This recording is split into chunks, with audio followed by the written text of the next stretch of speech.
How did you start photography? Well, from a very young age, I was inclined towards painting. I think I got some prize in school when I was in class 4. That gave me a lot of motivation to start painting. And when I was in class 7, which means 12, 13 years old maybe, I started learning painting under the tutelage of a teacher, Mr. Mukherjee. Shaman Mukherjee his name was. And he gave me insight into what is light, what is shadow, what is shade, what is color, and to look at the world in terms of light and shade and colors. So that thing was always in my mind. The media changed gradually to photography at a much later date, but to see the world in terms of light and color and shadows, deeper shadows, lighter shadows, these things came from painting. Photography was our dream. In class 11, I got a Agfa Click 3. It costed me 99 rupees. My father gifted it to me because I got some good marks or something. I did some ducks, one full reel, and I got a lot of scolding in my house. You didn't click any of us, you clicked only ducks. That to these filthy ducks. But somehow I wanted to do ducks. And after a few years, that Click 3 didn't work anymore and it went down. 2004, I bought a Nikon film camera. I used it for some time. Again it went down. Painting was always in my mind. Then in the year 2009 January, I suddenly went to this photo fair and didn't tell my wife or anybody. I just I spent 1 lakh rupees to buy a camera and a lens. Photography started from there, suddenly. But before buying this item, I was reading better photography for some time. Like I was accumulating all the magazines throughout the month. I had some 20, 25 better photography books, and that was very inspiring for me.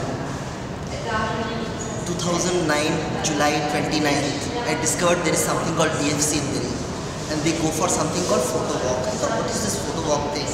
I talked to those guys over the internet and find out. On 29th July, I found out, and the next day they went to Lodi garden for a photo walk. I went there, met a few like-minded people, and started clicking pictures. I came to know about what is shutter speed, what is aperture, and all those things that day. It has been a very nice ride since then. 29th of July 2009. To this day when I'm here with my pictures. Yes, it has been great learning. You've come a long way in these 2 years, so how do you see your journey in these 2 years? I mean, and what sort of subjects interest you most? Because I see, I mean, you have clicked street shots, and there are some bird shots, and there are some landscapes as well. So what subjects interest you most? Well, in these 2 years, most of it was, I believe photography has 2 aspects. One is the technical part, one is the creativity part. And these 2 years were more about the learning the technical part. But of late, I have started thinking about the creativity part. Of late, say in the last 6 months, I have been thinking more about the creativity part. The technical part will keep on changing with the advent of technology. The technical part changes. We have to learn the new techniques on daily basis. And I realized I need to give more of my thoughts into the creativity part. But I realized during my painting days also, I have something like finding happiness in life. That's what we want. Through a good job, through a good wife, through a good family, through a good neighbor, we are always looking for happiness, peace of mind, solace.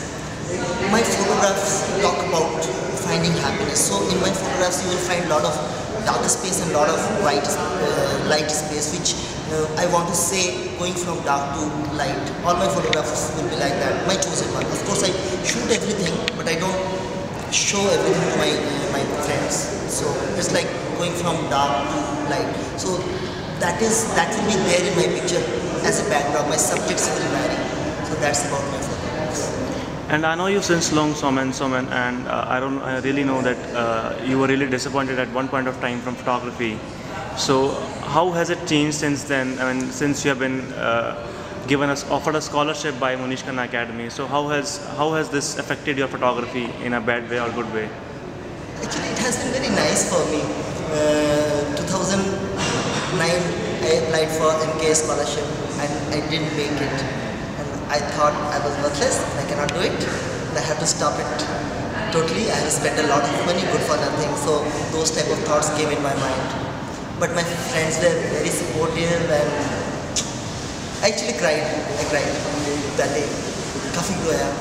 And they lent me shoulder and they made my brain work better. And I finally resolved to make it to MK. MKA was a destination for me in the sense, if I can make it, that means I have worked hard enough. So that was in my mind. For the next 1 year, I really worked very hard. I made it a point that every week I must click at least 2000 pictures every week. If some week I miss, next week I have to click 2000, 4000 pictures. I have to make good on that. So that resolve came because of existence of MK. Otherwise, I would have done what everybody else is doing, clicking and forgetting, clicking and forgetting. So I was actually clicking, studying them, getting a lot of brickbats from the family because I was not looking after the family. But then, yeah, I got their support. And not getting in MK in 2009 actually did very good to me. I thank Munish sir for that, because had I got, I would have taken it for granted and I would have thought that, okay, I do good. So that pride never came into my mind. I knew I have to work really very hard to make it happen. So I got MKA. More than that, I got a lot of learning. So that education throughout the 1 year, which is still continuing. After I got through an MKA, now the next challenge came. Many of my friends on Facebook and Flickr, they said, you have to teach us after you learn from MK. So that became another burden for me. Okay, I have to learn more. I have to become a teacher then, if I have to say anything to them. So that pressure still works in my mind that I have to do better than what I do. I have to do better than what all I see around. I feel small to say that, but yes, I have to become another Raghurai. That always works in my mind. That's really inspiring, Suman. Thank you for your time with us. Thanks.